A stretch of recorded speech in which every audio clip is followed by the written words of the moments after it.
Welcome to our channel. இன்னைக்கு நம்ம பார்க்க போகிறது வீட்லேயே எப்படி ஈஸியாக ஒரு ஸ்நாக்ஸ் ரெசிபி பார்க்கலாம்.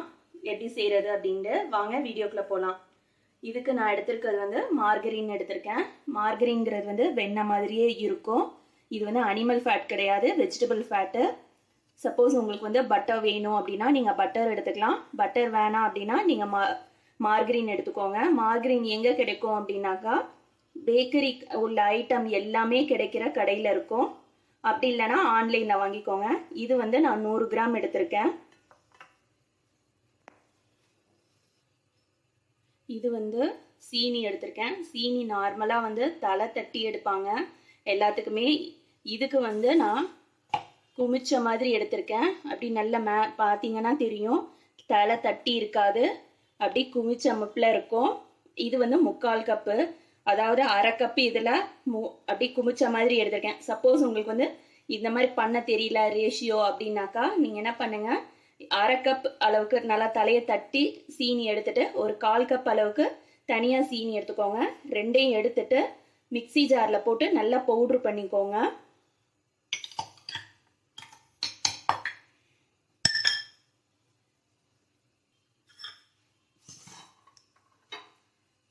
நம்ம எடுத்து வச்சிருக்க இந்த மார்கரினை நம்ம எதில் பிஸ்கட்ஸ் பிசைய போகிறோமோ அதில் ஆட் பண்ணிக்கலாம்.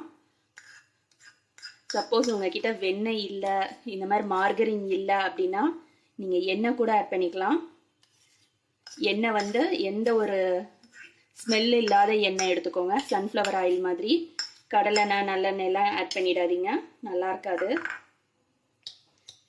இது கூட நம்ம பவுட்ரு பண்ணி வச்சிருக்க சுகர் ஆட் பண்ணிக்கலாம்.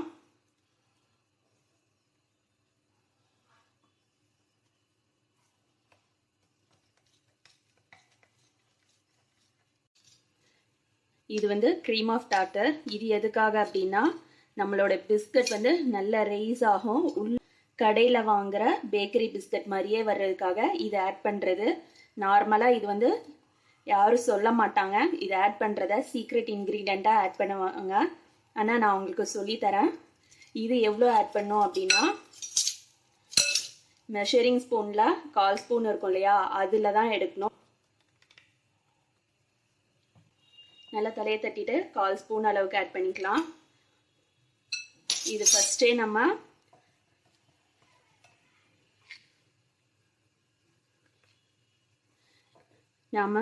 இந்த எடுத்து வச்சிருக்க மார்கரின் சீனியில் ஆட் பண்ணி முன்னாடியே நல்லா கலந்துடணும். நம்ம இதில் முன்னாடியே கலக்கிறது எதுக்காக அப்படின்னா நல்லா அது வந்து மிக்ஸ் ஆகணும். இப்போ இதை நம்ம கை வச்சு அடிச்சுக்கலாம். எந்த அளவுக்கு நம்ம கையால் அடிக்கிறோமோ அந்த அளவுக்கு சாஃப்டாகவும் இருக்கும், நல்ல கிறிஸ்பியாகவும் இருக்கும். சாஃப்டானா உங்களுக்கு பன் மாதிரிலாம் வராது, நல்ல கிறிஸ்பியாக இருக்கும். நம்ம சேர்த்து வச்சிருக்க இதில் கொஞ்சமாக நம்ம எசன்ஸ் ஆட் பண்ணிக்கலாம், சாக்லேட் எசன்ஸு.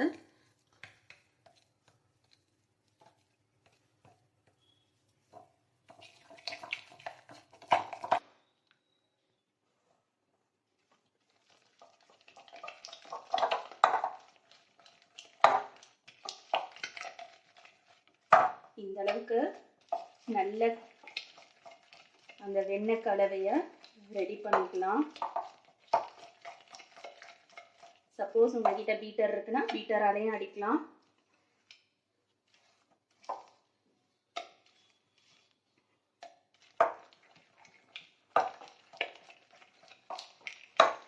இந்த மாதிரி கலந்ததுல இப்போ நம்ம மைதா ஆட் பண்ணிக்கலாம். மைதா வந்து 1 கப்பு. நான் ஃபர்ஸ்ட் அரை கப் ஆட் பண்ணியிருக்கேன். ஏற்கனவே அரை கப் ஆட் பண்ணிட்டேன். இப்போ இன்னும் ஒரு அரை கப் ஆட் பண்ணுறேன். ஆட் பண்ணிவிட்டு நல்லா பிசைஞ்சுக்க வேண்டியதுதான். பிசைஞ்சிட்டு நான் காட்டுறேன்.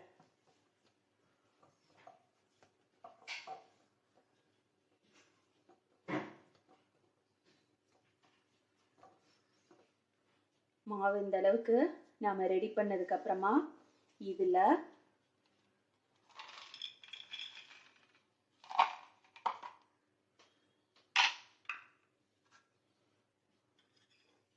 கொஞ்சமாக சாக்லேட் சிப்ஸ் ஆட் பண்ணிக்கிறேன். இது வந்து ஆப்ஷனல் தான், வேணும்னா நீங்கள் ஆட் பண்ணிக்கலாம். சப்போஸ் உங்ககிட்ட சாக்லேட் சிப்ஸ் இல்லை அப்படின்னா டைரி மில்க் வாங்கி அதை துருவிட்டு கூட நீங்கள் போட்டுக்கலாம். சின்ன சின்னதாக கட் பண்ணி கூட போட்டுக்கலாம். இப்போது இதை நல்லா மிக்ஸ் பண்ணிடலாம். மிக்ஸ் பண்ணிவிட்டு உருண்டை பிடிக்கிறது தான். உருண்டை பிடிச்சிட்டு நம்ம அவனில் வச்சு எடுக்கணும். அந்த நேரத்துக்கு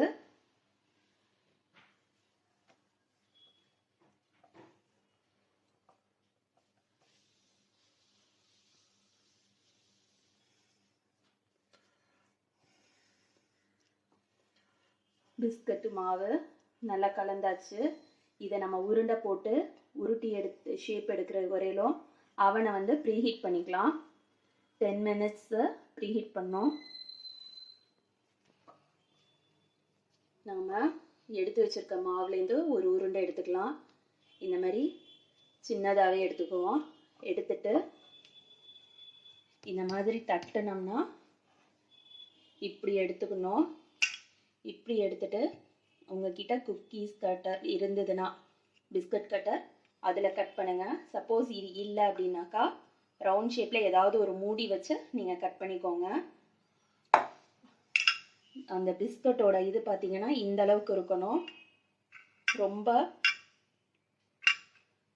ரொம்ப குண்டாக இருந்துச்சுன்னா பிஸ்கட் வேகிறதுக்கு வராது, மாவாக இருக்கும். அதால் மினிமம் 1 இன்ச் அளவுக்கு நீங்கள் பார்த்துக்கோங்க.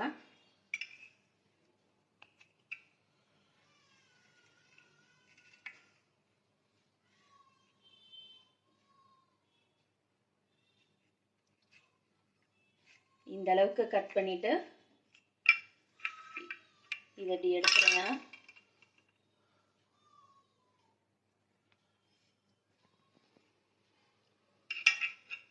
இப்போ இந்த அளவுக்கு நம்ம கட் பண்ணி எடுத்தாச்சு. இந்த அளவுக்கு தான் இருக்கணும். ஏன்னா நம்ம அவனில் வச்சு எடுக்கும்போது இன்னும் கொஞ்சம் பெருசாகும். இது மாதிரி நான் எல்லாத்தையும் செஞ்சுட்டு காட்டுறேன். நம்மளோட பிஸ்கட் வந்து ரெடி ஆயிருக்கு. இப்போ இதில் வந்து சாக்லேட் சிப்ஸை மேலே வச்சு லைட்டாக ப்ரெஸ் பண்ணிக்கலாம். சப்போஸ் உங்ககிட்ட டைரி மில்க் இருக்குன்னா இதில் மேலே லேசாக சின்னதாக கட் பண்ணி உங்களுக்கு எத்தனை பீஸ் வேணுமோ அது மாதிரி வச்சுக்கோங்க. இது மாதிரி ஃபுல்லாக வச்சுட்டு பேக்கிங் ட்ரேயில் அடுக்கிடலாம். இப்போ ஃபுல்லாக அரேஞ்ச் பண்ணியாச்சு. இதை அவனில் வச்சு 180 டிகிரி சென்டிகிரேட்டில் நம்ம பேக் பண்ணி எடுக்கலாம். இது வந்து 15லேருந்து 20 minutes ஆகும். பேக் பண்ணதுக்கப்புறமா நான் காட்டுறேன். இப்போது நம்மளோட பிஸ்கட் வந்து ரெடி ஆயிடுச்சு. சூடாக இருக்குது. கொஞ்சம் ஆறட்டும். ஆறுனதுக்கப்புறம் உடச்சி காட்டுறேன் எந்த அளவுக்கு கிறிஸ்பியாக இருக்குது அப்படின்ட்டு.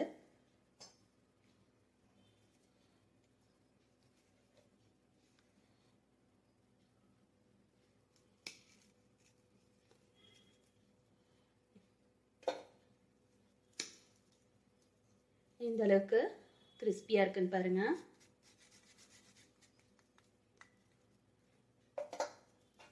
நம்மளோட பிஸ்கட் வந்து சூப்பராக இருக்குது. இதே மாதிரி நீங்களும் உங்கள் வீட்டில் செஞ்சு பாருங்கள். தேங்க்ஸ் ஃபார் வாட்சிங்.